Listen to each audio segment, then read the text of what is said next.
2012, j'ai créé un tableau sur le langage des ressources humaines. On y voyait un univers désormais sans chef.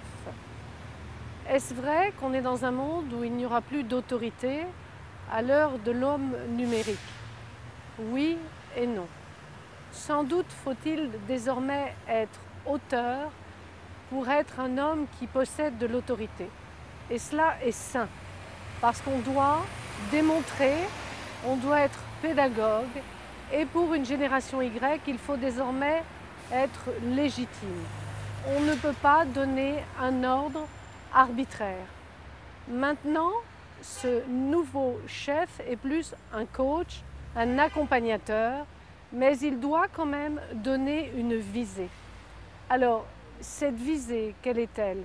Eh bien, on peut constater qu'à diplôme et talent égal, il y aura toujours quelqu'un qui a davantage d'intuition. Quelqu'un qui, comme le disait Wellington, regarde et voit derrière la colline.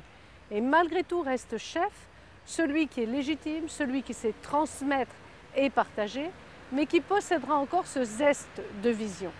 Qui plus est, à l'heure du numérique, il faut quand même être éditorialiste, puisque l'entreprise et la marque sont des médias, que l'on écrit, que l'on parle à toute heure, donc il faut quelqu'un qui donne le cap.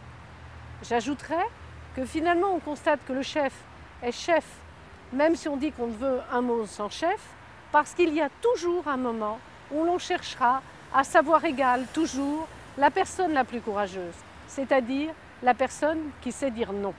Et finalement restera chef celui qui partage, transmet, et qui, à des moments où les arbitrages sont délicats, saura dire non. Donc le monde change et en même temps peut-être que rien ne change.